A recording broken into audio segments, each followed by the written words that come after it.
It is my privilege now to introduce our keynote speaker, Professor Matt Bloom. He brings rich life experiences, having worked as a financial advisor, professor, researcher, and writer. He is dedicated especially to helping people think about well-being and the spiritual dimensions of well-being. Won't you please join me in welcoming Professor Matt Bloom.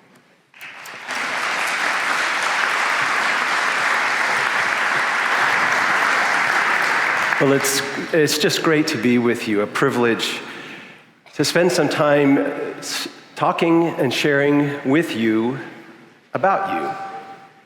I know a lot of pastoral ministry is you spending time with other people talking about them, their problems and needs, their joys and sorrows, their life transitions. But I also know that it's not very often that people ask about you and your well-being. And that's what our time today and tomorrow will be focused on. For the past 30 years, I've studied the well-being of people in the helping and healing professions. International humanitarian workers, global and domestic healthcare workers, public school teachers, but the single biggest group that my team and I have studied is pastors, particularly pastors doing local church ministry. And we've learned a lot over 30 years. We've talked to hundreds, actually numbering into the thousands. We've gathered questionnaire and survey data from tens of thousands, and we've learned a lot about well-being. And so our time today and tomorrow will be really focused on helping you understand two things. What well-being is. This is a word that's used a lot, but it can be confusing to understand what it is. Take care of yourself, improve your well-being. We need to know what well-being is. So we're going to work through a scientific model. So you'll understand the key dimensions of well-being, and you'll know what you're addressing. And the second big question is, what can you do about it? What are some of the things that you could do today, that you could start doing today, to sustain and boost your well-being? And so throughout our time together, I'll share some well-being practices. I call them wise well-being practice because they have two important characteristics. The first is that scientific research says that they will work. And the second reason that it can be wise is that you can adapt them to fit your own life. So I'll present them in ways that are a little bit more generic and invite you to think about the ways that you can tailor them to fit you and your lifestyle. I'll make sure that I pass my slides along through Bishop D's office, so you'll get those.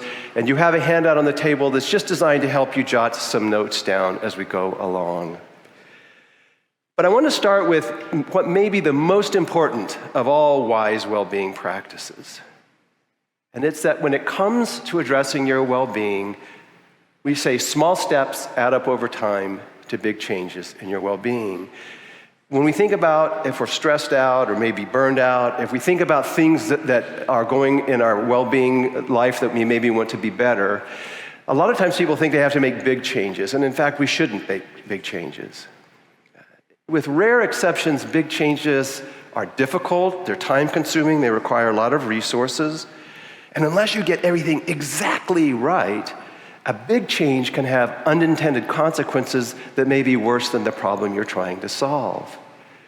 The better way is to do small things and do them regularly enough that over time they'll add up to the change that you want in your well-being. So think small and think about doing little things that can slide into your life today that you can continue to do, and perhaps over time add in another one. Little changes add up over time. So let's start talking about well-being. And we'll work through this model, these 5 dimensions, and I'll talk about each dimension, invite you to think a little bit about how you might be doing on that dimension. I'll raise some wise well-being practices, and you've received an email in the Guide app. There's also a simple well-being assessment that at some point in time you could take to see where you are on these 5 dimensions. So let's dive in. Daily well-being is the first and oftentimes most challenging dimension for people in the helping and healing professions. And it has to do with the quality of our daily experiences. A shorthand way of thinking about daily well-being is, at the end of the day, Do most days you feel more like this, or at the end of most days do you feel more like this? Daily well-being really is about having more good days, days that you experience as positive, enriching, uplifting, than days that you experience as difficult, frustrating, or stressful. The thing that's difficult for us about daily well-being is that after today has become tomorrow, and the day before, yesterday, the day before yesterday, we forget about it. We think we remember what's happening in our lives, but we really, really don't.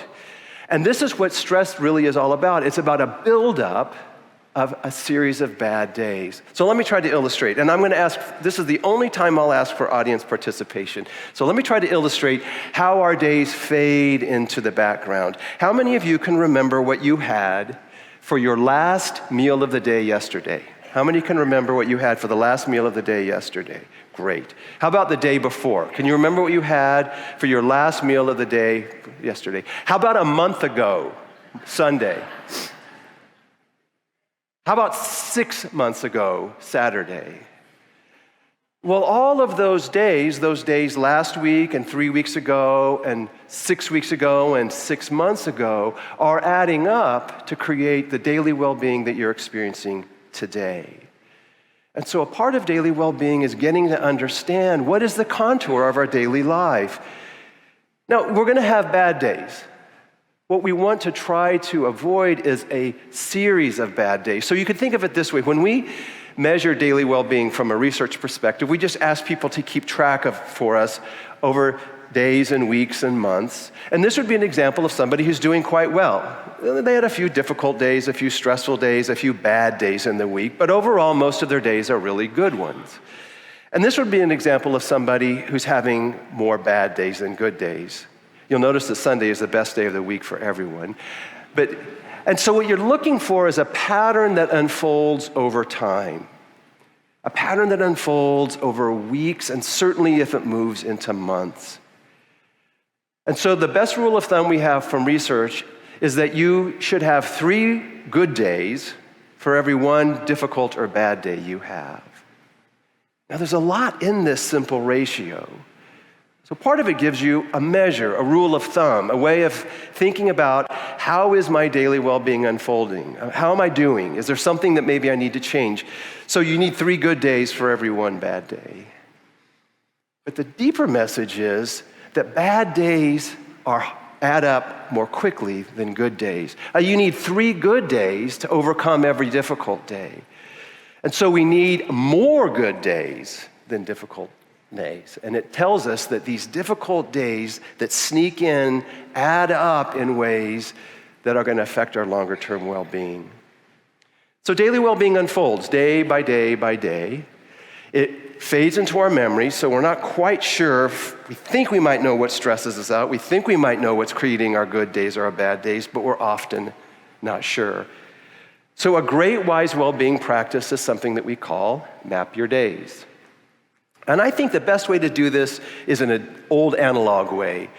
To get a calendar or a pad of paper that you can set somewhere that you'll see towards the end of your day. This could be in your workplace if you work, it could be in your home, it could be someplace that you're going to see towards the end of your day, say around dinner time. And it should be quick and simple. And what you should do is this. At the end of the day, somehow note whether it was a good day or bad day. Don't overthink it. If it was a good day, you could draw a smiley face, you could write good, whatever you want to do. Don't overthink it. And then quickly jot down a high point for the day and a low point for the day. Again, don't overthink it. Just go with what comes naturally to you. I think this was one of the best things that happened today. I think this is one of the high points of today. And then likewise, something that you would label a low point, a difficult point of the day. And do that the next day as well. Please don't overthink if you think it's a bad day. Give yourself credit that sometimes you're going to have difficult days and write down a high point and a low point. And try to keep track of that for at least 2 weeks. If you can do it a little longer, that's even better. The more days that you can keep track of, the better. And then take a little bit more time to go back and look at what you wrote down. And in particular, go through the good days and see what were the high points. And you'll start to look at the things that make your days good, the things that are uplifting and positive, that inspire you, that excite you, that make you feel like you've accomplished something. However you've defined the high point, look for those high point experiences. And then go to those difficult days and look for the low point experiences. And start to look for the patterns in the things that are difficult for you. For me, when I was teaching, one of the things that created low point experiences for me was when I had to assign grades to student work. At my university, University of Notre Dame, we have a forced grade distribution, which means I have to give some students low grades. Now, I know the students aren't going to like the low grades, but more than that, they're going to feel like they have let me down, like they have let their parents down. They're going to feel like they have disappointed people. So a low grade for a student is more than just not performing well. It's a well-being challenge for them. And that's why I didn't like those difficult days. Now, I'm going to have to assign grades, and I have to assign low grades to some students, so I can't change that. But what I could do, and what I did do, was change the way that I wrote to the students. Every student got a little memo from me that highlighted something positive that I saw in them. And I spent more time on the students that were going to get low grades. And what I was able to do was to take something that was a low point experience for me, that was going to be stressful, that was going to happen again and again and again, but I was able to adapt it just a little bit to make it slightly less stressful. What research shows us is once we know what is stressing us, once we know what is difficult for us, it's going to make it a little bit less difficult. There's something about recognizing and acknowledging the things that are challenging that makes them slightly less challenging. But we can also do things. Sometimes we can solve the challenging issue. We can get rid of the problem. We can remove the stressor. But in other cases, like my case with grades where I couldn't do it, we can add in something positive and it compensates a bit for the negative. What we're trying to do here is build the things into our days that make them good days and address head on as much as we can the things that make our days difficult. And what we will do is alleviate a little bit of the stress, and that accumulation will be less. And we'll actually turn that ratio into a more positive way. We'll make our stressful days a little less stressful, and we'll build in more positive ones. Another wise well-being practice that can help, both with good experiences, but especially with negative experiences, is something that researchers call emotional granularity. And it's a simple practice that can have powerful results. Like so many of these wise well-being practices, they don't take much time, and they maybe don't require a lot of effort, but if we keep doing them, the benefits can be huge. And so emotional granularity, let's think about when you're having a difficult experience. Let's say a congregant or somebody comes in and says something critical, perhaps a little bit caustic and unkind. And so you might say normally, I'm frustrated with, let's say his name was Matt. I'm frustrated with Matt's comment.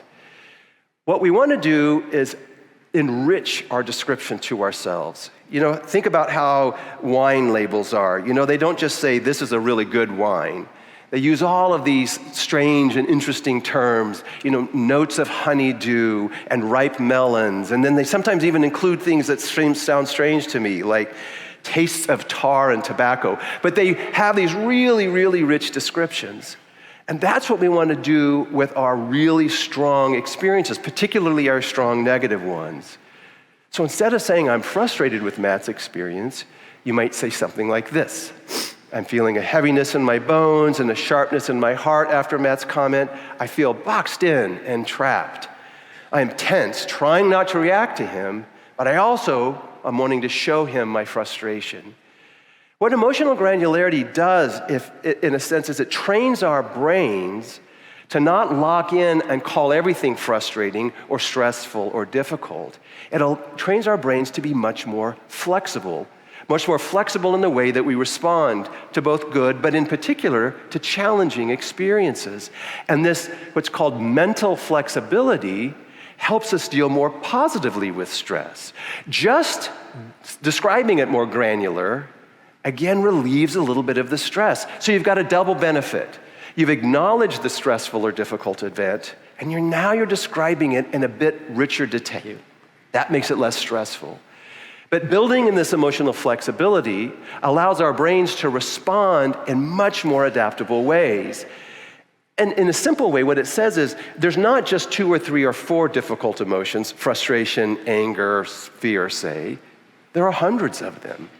And by describing things and making in a way that makes your brain more flexible, in a sense, you're spreading out the negativity over a lot larger emotional field. And what that means is that the stress doesn't accumulate. Rather than saying everything's frustrating and it accumulates all on frustration, you've spread it out over a wider territory of emotions. And in ways that even researchers don't fully understand, this means that the stress and difficulty won't accumulate as much. So daily well-being is about the contours of your daily life, building in more good experiences on your days, dealing directly when you can with the things that make your days difficult or stressful or bad. And map your day and emotional granularity are 2 simple but powerful ways of boosting your daily well-being. The second dimension of well-being, which is very closely related to daily well-being, as I'll describe, is resilience. And resilience has really 2 important characteristics. One is our ability to deal with bad days well, our ability to deal with life's ups and downs. That when it's a difficult day, we don't respond as negatively. We are a little bit more even-keeled. We have a better capacity to deal with the stressful events or difficult events carefully. It also is our capacity to adapt and grow, to over time become more capable, both in the positive sense to take on new skills, new abilities, but also in our ability to deal with life as it comes to us. So resilience is both how we handle today's difficulties and how we're growing and changing to handle tomorrow with its joys and sorrows, with its opportunities and challenges, with its good days and bad days better. Now, the faculties that we use that are part of resilience are the ones that you've been using all day today. Focusing, thinking, controlling your emotions, responding to people, imagining things, all of these kinds of things that we use on an everyday basis, making decisions. These are all the kinds of things that are part of resilience. If we're going to handle a problem or an opportunity, it requires things like making decisions and planning and analyzing. So anytime you're using your resilience capacities, as you have today, they're temporarily depleted. You could think of resilience as being like a tank, a fuel. As you're using up your resilience capacity, your tank is getting a little bit empty. Burnout is simply the result of chronically low resilience and a buildup of bad days. Nobody burns out all at once. Nobody burns out because of one bad experience.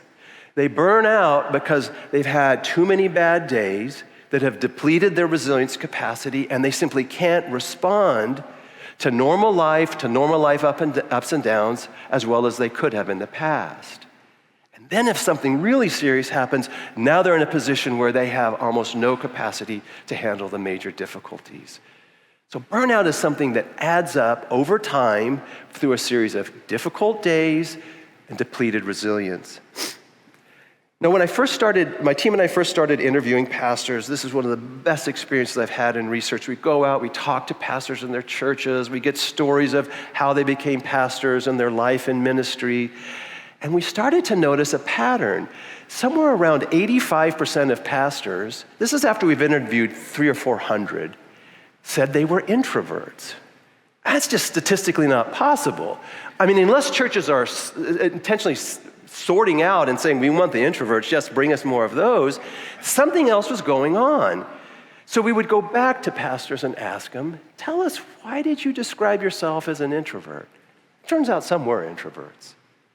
But more said something like this: well, after a Sunday of worship, I just need to be alone. If somebody invites me to lunch, I just don't want to go. In fact, I can't even be with my family. I just need to be alone. I need time by myself. That's why I'm an introvert. Well, for those pastors, what had happened is their resilience resources were depleted. Even on a good Sunday of worship, Pastors are using all kinds of resilience resources. They're planning worship. They're greeting everybody that comes in. They're being nice to everyone, even the mats that complain to them. And they're juggling all of the worship things. They're trying to be the holy and serious leader. They're delivering a powerful sermon. I mean, just amazing amount of resilience resources that are used. And so they're just depleted, even on a good Sunday. Now, this is going to be a great experience for me. I'm so glad to be here, but at the end of today, my resilience resources will be depleted, and I'll need some time alone. So resilience is something like our daily well-being that we just need to keep track of. So as you're mapping your days, you can also notice, what are your Sunday morning experiences? What are those things that maybe they're great, maybe they're difficult, but the things that are really tapping you, that you feel exhausted when you're done, that you just feel like you want to be alone? Noticing those things then allows us to say, yeah, after a Sunday morning, I really do need some time alone. Well, there's a powerful, wise well-being practice, or trio of practices that can help you continue to sustain your resilience resources, and we'll call them detach, relax, and grow. Detach means that you need to mentally disconnect from the things that are keeping you busy in life. If you're still working, it's probably work. What are the things that will remind you of your work? If you're a pastor, if you're a local church pastor, what are the things that will make you think about work? Not necessarily worry about work. I mean, you certainly need to know those, but just think about work at all. For most of us, our cell phones will make us think about work just a little bit, or maybe your computer. I have a feeling that for many pastors, seeing the Bible at home might make you think, oh gosh, I got to do my sermon, or I got to prep for sermon. And what we need is for just a little bit of time to not think about the thing that is tapping our resilience resources. Again, for better or for worse, it's not just the stressful things. You got to forget about it for a little while. Then you need to do something that will help you physically relax. For some people, that might be yoga. For me, it's hiking. Maybe it's sitting in front of a TV and just relaxing because you enjoy watching a TV show or sports. One of my favorite examples was a group of aid workers who did very, very demanding work. The thing that helped them physically relax was just to, as they would say, dance like maniacs. They could dance, and all of the physical tension in their body would release. So what is the thing that you can do that will help you physically relax? And then on a regular basis, not every day, but as often as you can, some activity that will help you, that you love, that you enjoy, but has this kind of growth element to it. We used to call these hobbies, which I think trivializes them. Maybe it's gardening, maybe it's hiking. One of the ones that I've discovered recently is baking bread. Maybe it's knitting, maybe it's model railroading, maybe it's doing crossword puzzles, maybe it's reading novels. Some activity that you enjoy, but that has this element of growth or this opportunity to get better at. Detach, relax, and grow. If you can detach and relax most days for even 15 minutes, that is going to refill your resilience capacities. If you can do it a bit longer, even better. And if you can have a day where you detach, relax, and grow, that's going to nearly refill your resilience capacities. A simple trio of practices that can help you with resilience. So daily well-being and resilience go really close together. And the things that we need to do is understand the contours of our daily life and understand the things that are our Sunday morning experiences that are tapping our resilience resources. Map your days. Emotional granularity will help us with that. And then detach, relax, and grow whenever you can. The third dimension of well-being, and this is one where people in the helping and healing professions usually score really high on well-being assessments, is what we call meaning. And it has to do with this extent to which you have a clear understanding of your core values and beliefs. You know what really matters, you understand your beliefs, and you have a sense of purpose. You have a sense of a way that you can live out those core values and beliefs. People with strong religious convictions almost always do really well on meaning. Your call to ministry is an example of you claiming a set of core values and beliefs and then living those out. The challenge for people in helping and healing professions is that they have so much meaning and so much purpose in the work that they do. And now I'm going to be using more theological terms, and I'm going to be using them as a social scientist. The challenge is that sacrificing for your work is an important part of having high well-being, of living out a call. a sense that you're giving deeply of yourself to the work that is so meaningful to you. Giving, whether that's work as a pastor or work if you're beyond ministry in some other context, sacrifice is fundamental to flourishing in your work, giving deeply and profoundly of yourself. What I'm going to call suffering is where what you're giving in your work is now eroding your physical health and your well-being. And the tricky point is that we don't know when we've tipped over from sacrifice to suffering. And so of the many hundred people that we have studied and worked with who truly burned out, 500 or 600, to a person, every single one of them told us, I thought I could go on a little bit longer. They tell stories of one day not being able to get out of bed, or of having a nervous breakdown, or of their physician telling them you've got to quit because you're damaging your heart. But every single one of them thought they could go on just a little bit longer. And then they crashed and burned, as they often said. And so we need to be aware of our daily well-being and resilience so that we know if we're starting to tip over into the suffering. Because of the deep sense of meaning you have in your life, and whatever your work is, you may have this tendency to sacrifice too much. So a wise well-being practice, and I can't offer you this any more than say that I think it's profoundly important, is that you need a theology of well-being. And I've been looking for 25 years, and I have only found one well-articulated theology for well-being. Miroslav Volf at Princeton wrote a book about it. What I've heard from many, many pastors is something like this. Is my well-being even something that I'm right to pay attention to? You know, Jesus and most of the disciples died for their ministries. So what is the theological underpinning of your understanding of your flourishing and the flourishing of others? And I think we're lacking rich and profound understandings of a theology of well-being, an understanding of what true abundance in life is like. So I invite you not only to explore that yourself, but I invite you to share any understandings with me. I think it's something we desperately need. So you probably experience a great deal of meaning in your work and in your life. You know your core convictions and your core values, but understanding where pursuing those may tip you over from sacrifice to suffering is a key to continue to be able to do good work of whatever kind that you do and do it well. The fourth dimension. This is a research term, but I can't come up with a better term for it, so I want to spend a little time explaining what self-integrity is. At a baseline level, it's the sense to the extent to which we know who we are, we know our strengths and weaknesses, we know our preferences, we know our better impulses, we know our darker impulses, we know the better angels of our nature, we know our shadow side. There's an extent to which we know ourselves well, that we can answer the question, who am I, and answer it richly. And that understanding, that deep understanding of who we are as a person is positive. This is a definition from some of the leading scholars on self-integrity. It's trying to describe what self-integrity is, but also what it is not. It's a global narrative of oneself as a good and capable person, not superior or excellent, but good enough. The global narrative is this notion that the leading theory in social psychology now is that our identity, our sense of self, the way that takes form in our brains and our minds is an ongoing autobiography that we've been writing about ourselves since our adolescence. By the time we're adolescents, we had this storytelling, story writing capacity. And you can test this out. I mean, if you ask somebody about their high school, like, where did you go to high school and what was high school like? They may tell you a few facts, but they quickly go into telling stories.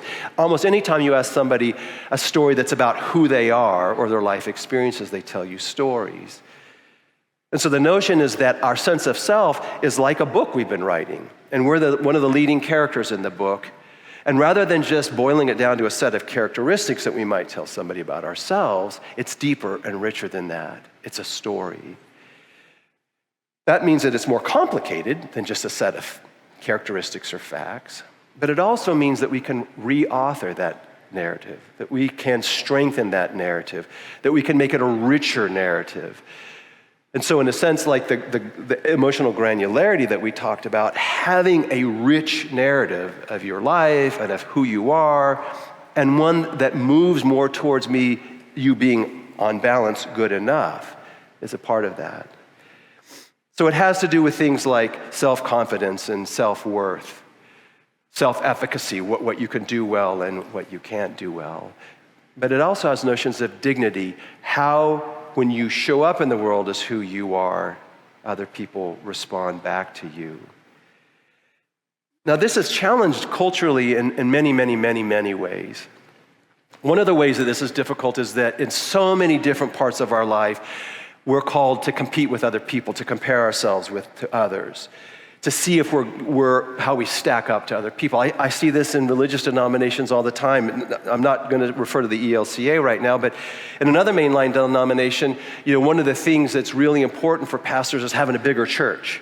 And if you're a bigger church, then everybody assumes you're a better pastor. So if you have a small church, well, then you must not be a very good pastor. So built into the culture of this denomination is this comparison. Who's a better pastor than others?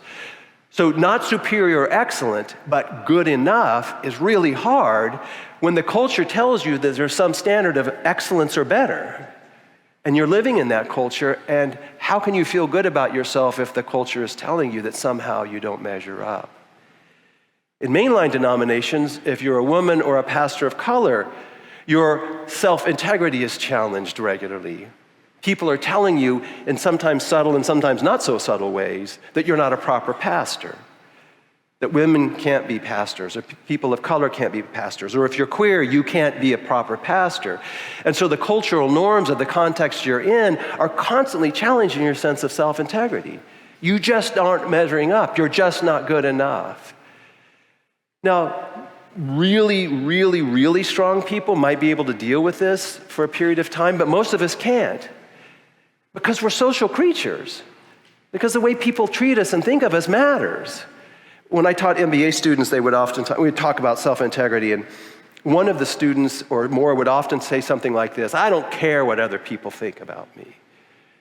And when we talked about it a little bit more, what they really meant was they wish they didn't care so much what other people thought about them.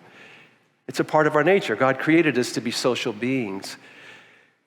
What I see happening, though, is when a pastor's in a context in which their self-integrity is challenged, you're not good enough, what they're often told is just get thicker skin, learn how to deal with it. Well, they're in a context in which the people that are surrounding them are constantly undermining their well-being. They can't just stand up on their own. Almost none of us can. And so this is a place, and we're going to talk more about this tomorrow, in which the group, those around us, play a pivotal role in our well-being. And so one of the things I often hope will happen is for pastors that are in those difficult contexts, that other pastors and leaders will rally around them and continue to affirm their self-integrity as a person and their self-integrity as a pastor. Because it's tough to do day after day after day when people are telling you that you're not good enough. My wife, Kim, was a United Methodist pastor for about 15 years, and one of the ways that I was so naive to some of these things, so I'm going to tell you two stories. Kim has given me permission to tell these, about how I didn't notice the subtle but powerful ways that her self-integrity as a pastor was undermined. She was an associate pastor. When she preached, at the end of the sermon, we'd go home after the end of a day she preached, and I could tell she was in a bad mood. She was really distraught. And our senior pastor took a sabbatical, so for about 6 months, she was preaching every single Sunday. Midway through this, one day when we went home, I said, Kim, what's going on? When we go home after Sunday morning, it was a great Sunday service. Everything's great. I know your resilience is low. And I didn't play social psychologist. I didn't really say that, but I said, I know what's going on. And this is where you're going to probably groan. I know I missed it, but she said, well, Matt, at the end of service, people are complimenting my hair or my dress. And so I made the mistake of saying, well, you're a very attractive woman. And Kim then got really mad. And she said, they don't tell Senior Pastor Herb that they like his haircut or that they love his suit. They tell him something about the sermon he preached or the service that he led. That was a subtle way that they were undermining her as a pastor. Or she would care for a family and work with them and pastor them as somebody really important in the family was going through a difficulty or perhaps dying. But when it came time for their son or daughter to get married, they wanted the older white male pastor who really wore spectacles. That's the one that they asked to do the wedding. In other words, these challenges to our self-integrity don't come dressed up always as a direct assault to us. They come packaged in these little ways. So part of what you could do for each other is to continue to support and affirm everybody's call to ministry, whether that's active church ministry or the ministry you're doing as you're retired, and pay attention to the people that are in these difficult contexts and give them a little bit more support because like all of us, they're really going to need it. And a wise well-being practice, and one that I'm really going to encourage that you think about doing, it's one that I need to do more of, is simply keeping some sort of a regular journal or a diary, or in some other way, giving yourself opportunities to tell your life story over and over and over again. In particular, tell your call to ministry story. One of the things that was so cool when we would talk to pastors is that after we'd ask them these call to ministry stories, and I loved at the beginning, they'd say, do you want the story that I told the credentialing body, or do you want the real story?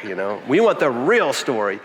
And they would say, and you could just see it in the way they were telling it, they remembered, and it strengthened their sense of call to ministry. They remember, oh yes, this is what it's all about. We saw this with physicians when we asked them, how do they become a physician? At the end of our interview, they would be like, yes, I remember why I became a physician. I'm excited again to do it. But telling our life story, now we may not always have an opportunity to tell other people, so write bits of it down. There are memories that you've had that you've forgotten about. Part of what I'll share with you in the resources is a simple plan to go back and look at some of the high point experiences in your life and write about those or tell somebody about those. Think about the turning points in your life, the points in your life when things shifted, maybe in good ways, maybe in not so good ways, but it still shaped you who you are. Tell about that again. Tell about some of the difficult experiences and how that shaped who you are. We need to surface our life narratives, and doing that, we strengthen our self-integrity. And if you invite people around you to share theirs, and you share yours with them, there's something even more powerful when somebody has heard and affirmed our life story. My parents are both in their late 80s, and we did this with my grandparents, and now we're doing it with them. We're spending time asking them to tell us life stories, and we're recording them. Part of it is we'd love to have a record, but part of it is we want to hear the life story of our parents. We want to hear the legacies they've handed down. But I also know that at the age in which they're thriving and they're doing quite well, they need a little bit of strengthening in their sense that their life has mattered. And it's been beautiful to hear them tell these stories and to see their response. Write your life story, keep a daily diary, tell somebody bits and pieces of your life story whenever you can. That's self-integrity. And then the last dimension, and the one that we're going to spend a bit more time on tomorrow, connectedness. You could think of this as the quality of your social connections, the quality of relationships you have in all of the important parts of your life, not just your family and friends, but in any place in your life where you spend time. If you work, then it's at your work. Any activity that you have, you need strong, positive social connections. You need people who, at a minimum, treat you with respect, and even more than that, people who care for you. So being in disrespectful contexts not only erodes your self-integrity, but it undermines your daily life experience. It saps your resilience. Being in caustic environments is one of the most difficult things for us. There's a marvelous and amazing study called the Harvard Study of Adult Development. Starting in the late 1970s, they started to study the lives of 724 men. About half of them were Harvard students. About half of them were young men who grew up in some of Boston's poorest neighborhoods. And for the last now 85 years, they've been following those men. Every year they go out and they do a rigorous physical examination.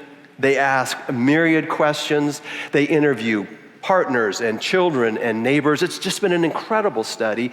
And because it's been going on so long, they've been able to follow these men as they become 60s and then in their 70s and in their 80s and now in their 90s. And so summarizing the 85 years, the question has been, what leads people to aging well? And this is what the current director said. The people who were happiest, who stayed healthiest as they grew old, and who lived the longest and most fulfilling lives were the people who had the warmest connections with other people. He said if there's one secret from the Grant study, it is relationships, relationships, relationships. And so when we neglect the quality of the relationships in the places where we spend our time, we're overlooking one of the most powerful determinants of our well-being. Tomorrow we're going to pick up on this theme of relationships, relationships, relationships, and explore it a little bit more. So to be continued, a little bit more about relationships tomorrow. So we have daily well-being, the quality and contour of our daily lives, having more good days than bad days. Resilience is our capacity to deal well with the ups and downs of life, but also our capacity to adapt and grow. And both of those things really unfold day by day by day. It pays for us to pay attention to our daily lives occasionally. Meaning, this extent to which we know what matters in life and we feel like we're living it out, with a caveat that sometimes meaning can cause us to give too much. And so a part of mapping our days and paying attention to daily life is noticing those times that we might be spending a little bit too much sacrifice and suffering. Self-integrity, the extent to which we feel good about ourselves and we feel that other people are treating us well. Telling our life stories in various ways is a way to strengthen that. And connectedness, the quality and strength of our social relationships. So we're going to begin tomorrow by talking a little bit about self-care and how self-care fits into this global picture. I'm going to be around tonight, and I invite your questions. I hope you'll take this simple assessment. Tomorrow, I'll invite you to ask questions about the assessment if you haven't already taken it.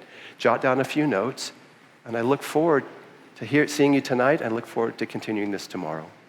Thanks for your time.